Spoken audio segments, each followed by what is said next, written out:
Please give a big round of applause to Professor Sunita.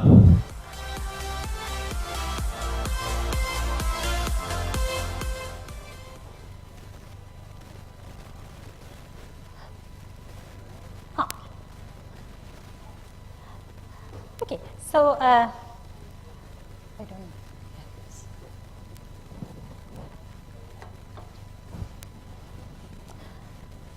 So I'm sure all of you are feeling the excitement around deep learning.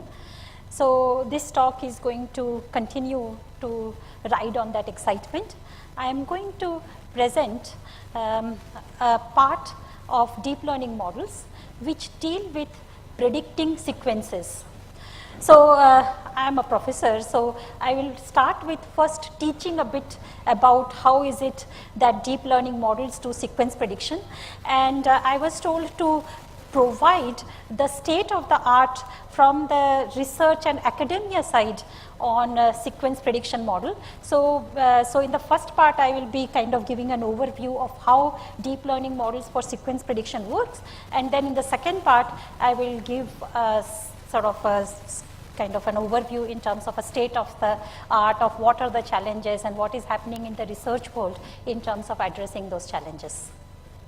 So in IIT Bombay, we work on several problems around deep learning, not just in sequence prediction. I just chose a focused topic. We work on transfer learning. We worked on interactive machine learning, on memory models in deep learning.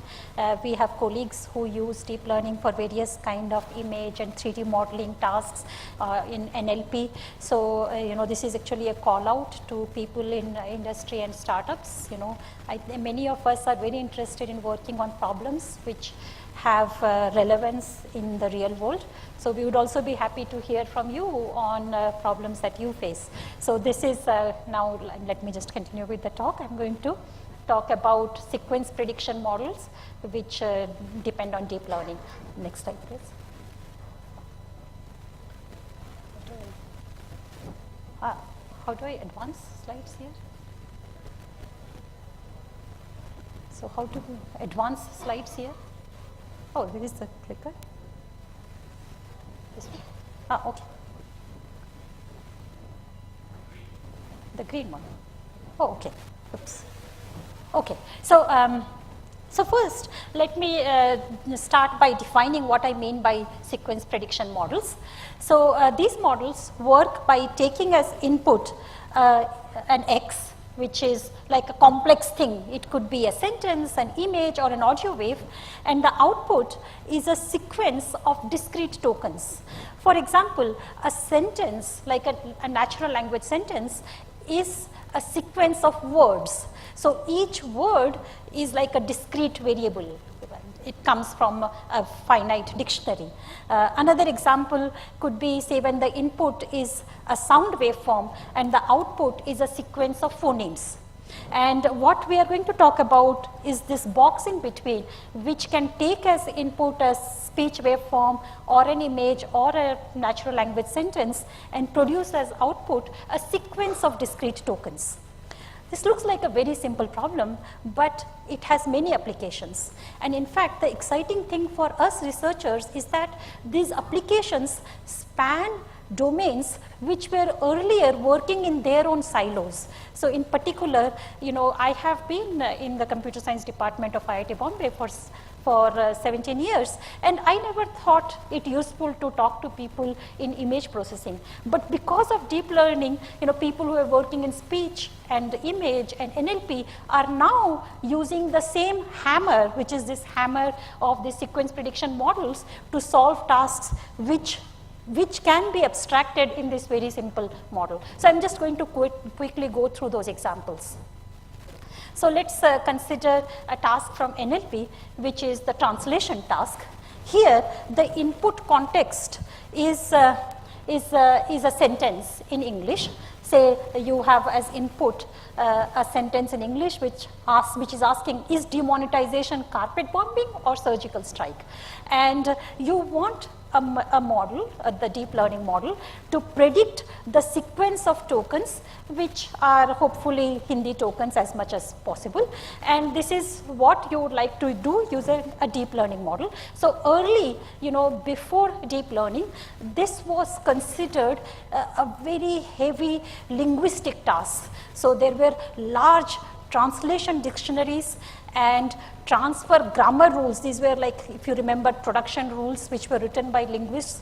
And then there was a little bit of machine learning on top, which would use a little amount of label data to do this, to develop this, what were called at that time even statistical translation systems. These were phrase table-based translation systems.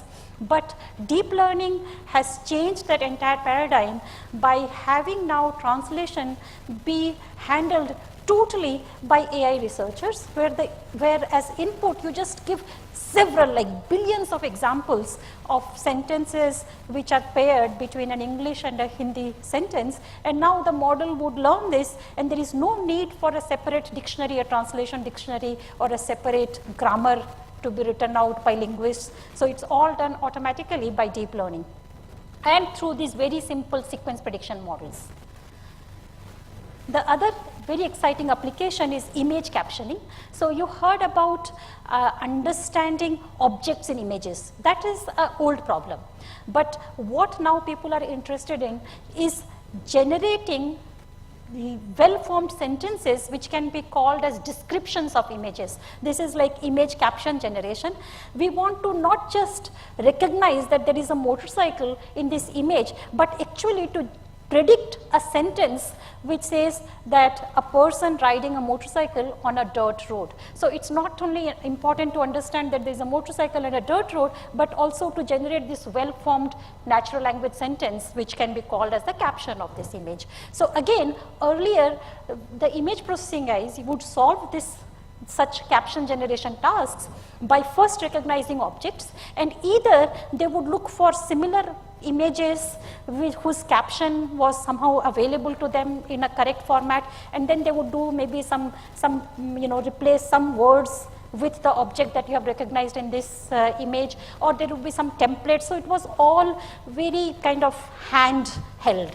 Whereas with deep learning now, again, the hope is that on the web you can find several pairs of images and their corresponding natural language description. So you would have a model automatically learn the objects in the image and then convert that into well-formed sentences. So no need for feature engineering or any of that manually domain-specific resource-intensive work. The other exciting application is speech, so there have been very exciting, developments with deep learning. Many previous benchmark records have been broken by moving away from earlier hidden Markov based models which would use some Gaussian mixture and hidden Markov models to process speech data and convert that into text by first generating phonemes. And now these are handled in end-to-end deep learning models which can be called as sequence prediction models. Here is the fourth application. This is something that I have experience with. I worked on this problem when I was a visiting researcher at Google for 2 years. So there we were trying to build a model to assist in conversation. So in smart messaging app like Allo, if you want, given a conversation context, you want to output possible responses so that you can just click a response while on the move. I know it might kind of hurt some people's sentiments, but this is useful when you are on the go, and this also can be posed as a sequence prediction task. So the conventional method for doing sequence prediction, so I have been working on sequence prediction for the last 17 years now, and the first problem I tried to solve via sequence prediction was indeed a problem which was mentioned in one of the panels earlier, which was on cleaning Indian addresses. So we were given as input a sequence of words, and we wanted to identify the sequence of words which you see as written as address as a string, and we wanted to identify from this sequence of words the part of the words which can be called as the building name, the part which can be called the area name, the part which can be called the city name. So this is also a kind of sequence prediction task. You are given as input an Indian address and you output a structured form of that address. Okay? So we were earlier using things like hidden Markov models, and then conditional random fields came along, and they proved to be much better than hidden Markov models. And several other people have used, have solved other tasks like part of speech tagging and named entity recognition using these conventional sequence models. But what these conventional methods failed to achieve, and which is why so much domain expertise were required by each of these communities to solve their tasks, is the ability to capture long-range dependencies.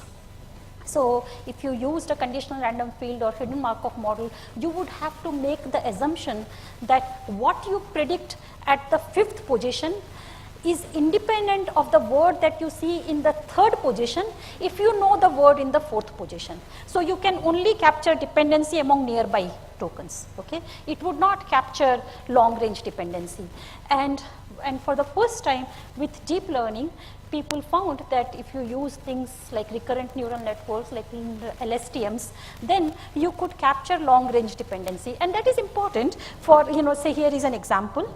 You are trying to generate as response an English sentence, like say in a conversation application. You want to predict a sentence which consists of these two parts. How is your son? I heard he was unwell.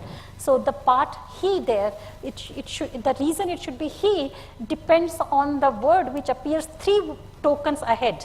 And this is just one example of the importance to capture long range dependency, and that is what deep learning enabled.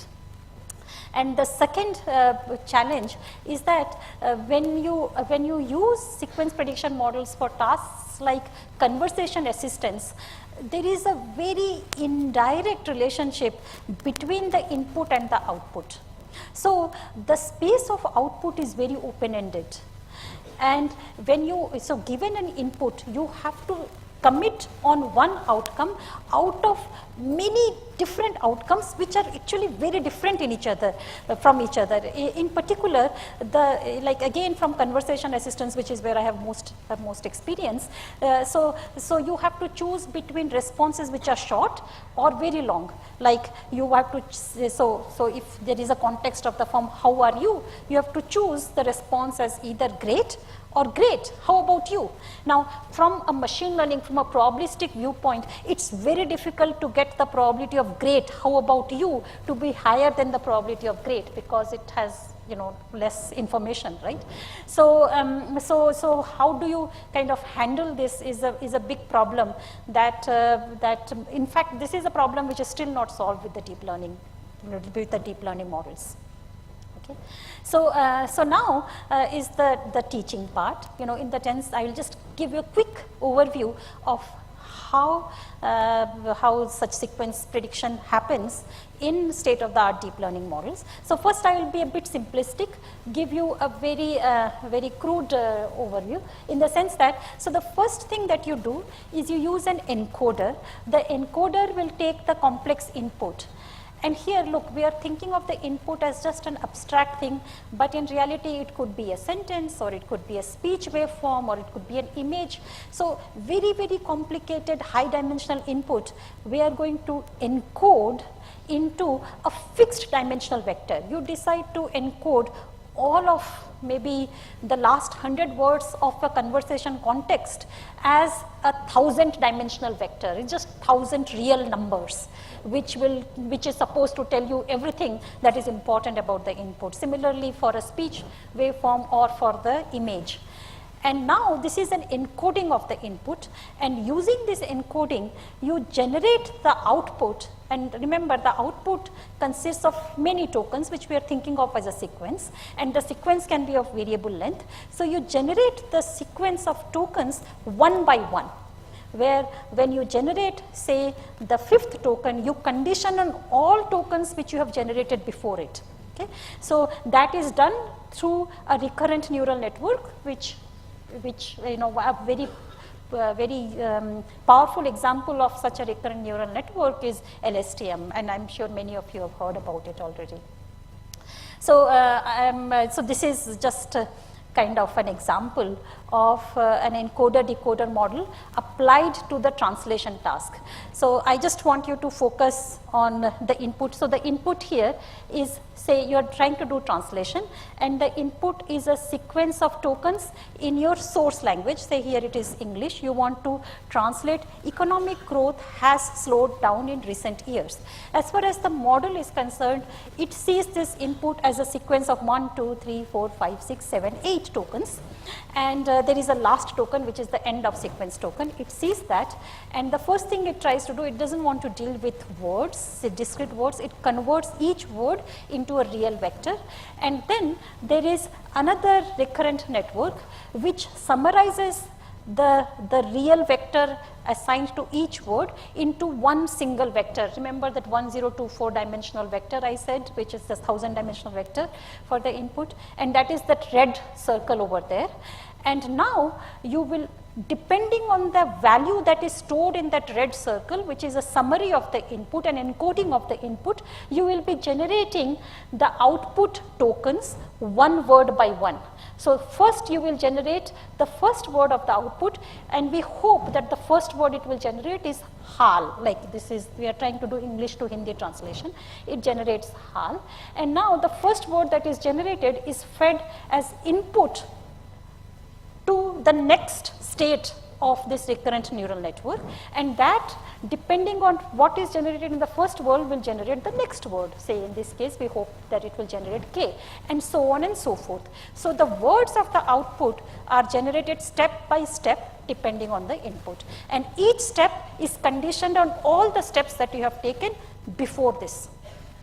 But all the steps that you have taken before that is kind of abstracted away as state in this model. Okay, so so that is what the LSTMs do, and so this is so now this is just, I will tell you, this is the very rough skeleton overview of sequence models, but this model had several problems. This is what was proposed in 2014, and in the last 3 years, almost 30 years of research, so because I have been, in the research business for a long time, and what I see, I feel breathless, by the number of papers. If I, archive.org is where papers are published on deep learning, and if I want to get depressed, I should just have to look at archive.org, and everything that I have been thinking in the last 1 week would have been done already. So that is the pace at which research is happening in deep learning, and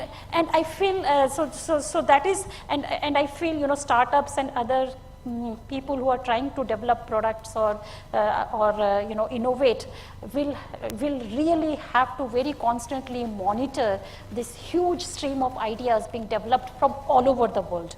Okay, so so a lot has happened since 2014 in terms of improving this simplistic sequence prediction model. So the first thing, as must be clear to most of you, is that it seems a bit idiotic to convert this entire complex input into one single real dimensional vector. Okay, so so there have been methods to kind of revisit the input, because for applications like translation and speech recognition, different parts of the input are relevant for different parts of the output. So you cannot just take this global summary of the input and hope to capture everything that is relevant to all the outputs in that one summary.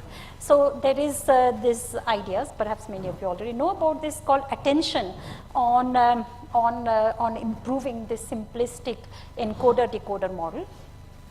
And second, when you try to use these models both for training and for deployment, people find that the sequential computation that is required for these RNN kind of models, like where you have to take each step, and each step depends on everything that you have done before it. That's quite a bottleneck. That's not something that you can tolerate if you want parallel processing when you are trying to train the parameters of your model. So many ideas have been proposed in trying to fix them.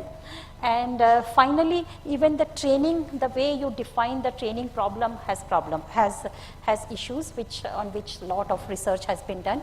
And in this slide, I have mentioned some of the most interesting research in this area. And for people who want to work or to develop systems for sequence prediction, you definitely need to track this literature in order to make sure that you do not reinvent the wheel.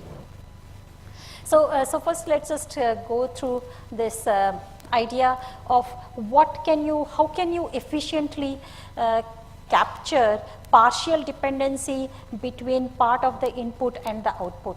So again, going back to the example of translation, we had this English sentence, economic growth has slowed down in recent years, and the first word that you generate of Hindi, hal, intuitively we all know that the first word should depend on the seventh word there, which is recent, right? But how does a model figure it out? The model is just billions of real numbers. How does it, I mean, it does not see language holistically like the way we do. So, so how do you figure out that when you are trying to generate the first word in Hindi, you should be actually concentrating on that seventh word which was given in the input.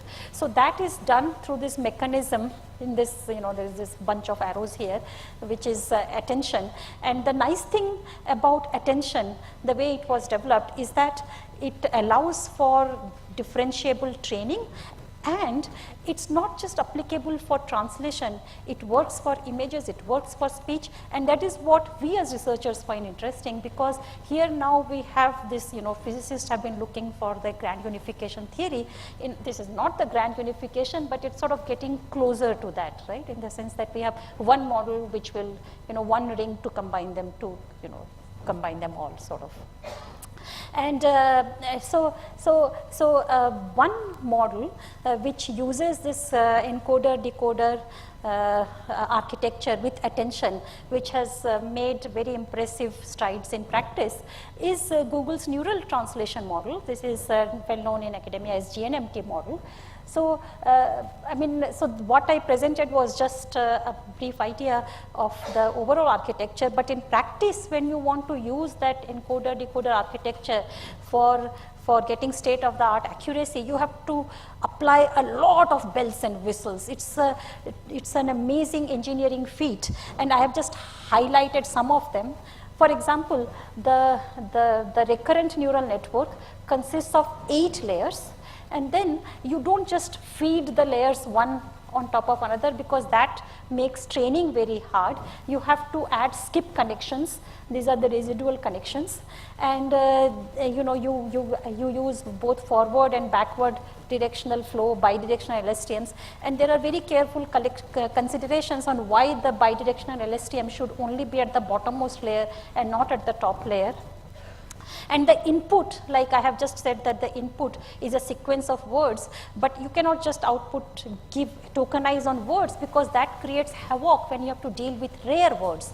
So there is something called a word piece model to handle the rare word problem.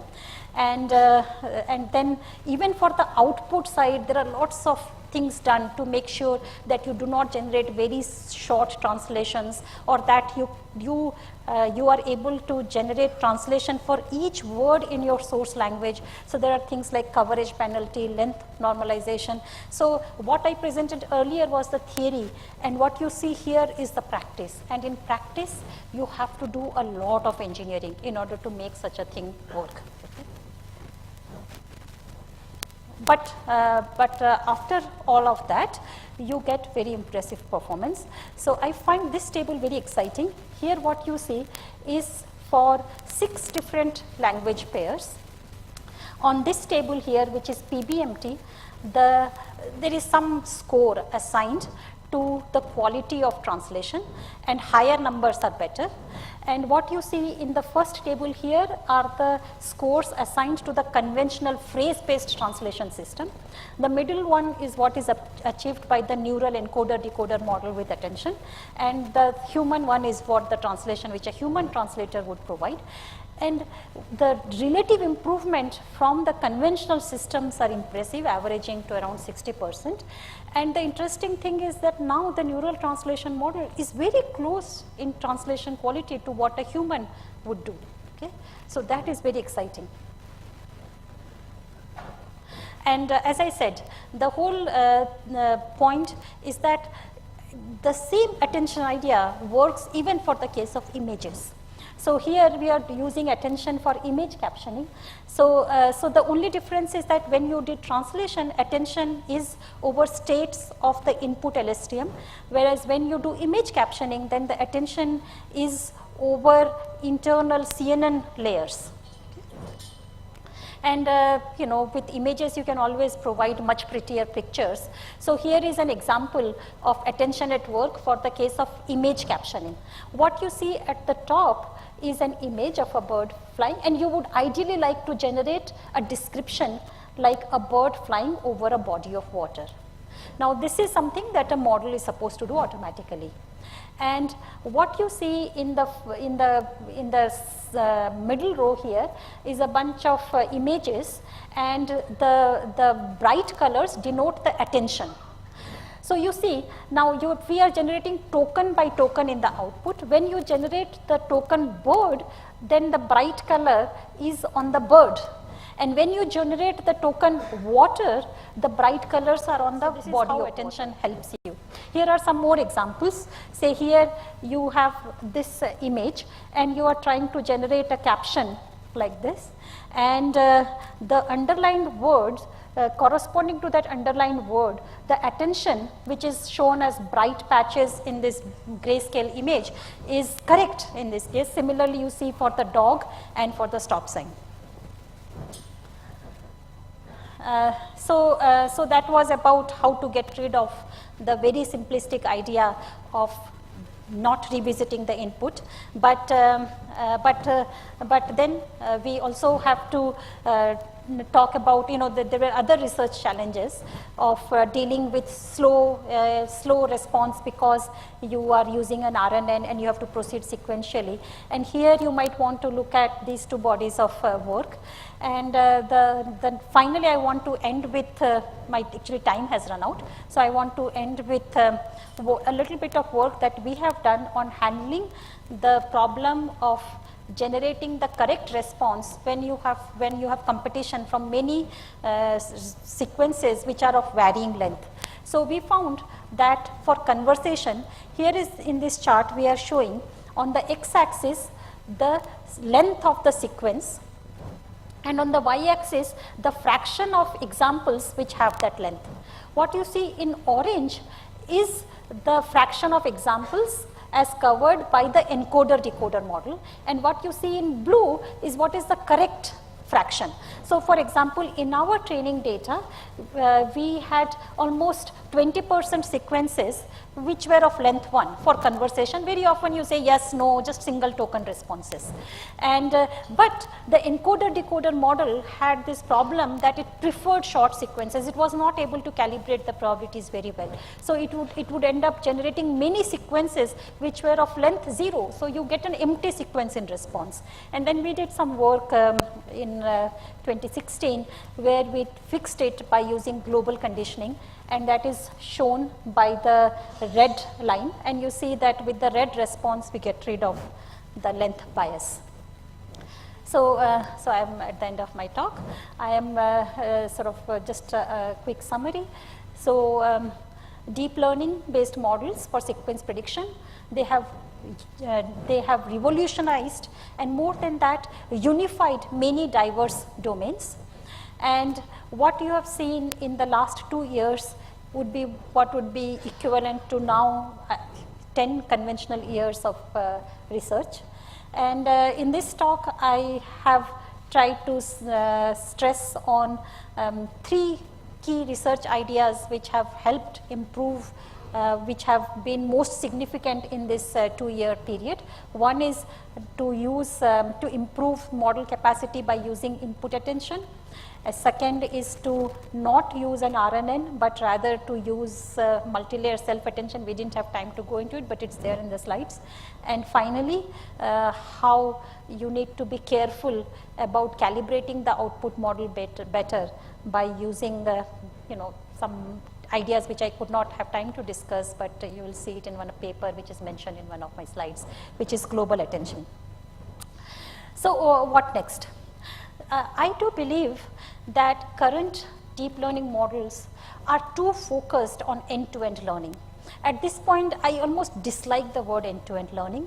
I sometimes joke to my students that these days, deep learning researchers are dalals of GPU vendors, right? I mean, you create these algorithms which are just unnecessarily kind of black boxy, so that you spend a lot more computation time than you really are required to, because you refuse to incorporate domain knowledge. I think now that people have come over the obsession, at least in the research world, people are no longer so excited by, oh wow, these are the final results that we have obtained from deep learning. People want to understand why is it that you have obtained these results, and could you have represented your input, could you have architected your model better to incorporate the bias of the specific task that you're solving. So I think now it's time to bring back in domain expertise in the design of the model, so that what is currently taking 8 weeks over 8 GPUs can be done in 3 hours on a single GPU. That is the mission that we are on in at least IIT Bombay. I am on this mission of designing attention, of designing loss functions, of incorporating user biases by providing higher level inputs in situations where you are not in a large corporation, where you don't have billions of labeled examples. How can we exploit the recent advances in non-convex learning, which deep learning has provided us, and incorporate better our thought in terms of better architectural design, so that we can make deep learning models faster by best combining human ingenuity, research insights with computing power. Okay. So that is my focus currently. And also I wanted to end with, because there was this mention of working with government. It's not like we are currently working with government, but we are working in IIT Bombay on a project called Venture, where we are trying to build an AI-driven complaint management system for urban India, so that anybody, you can submit a complaint, and we will try to create a community around the set of people who have the same complaint. And for that, we use AI and natural language understanding, so that we can understand, the specific issue that is being mentioned in a complaint. And with that, I end my talk. Thank you.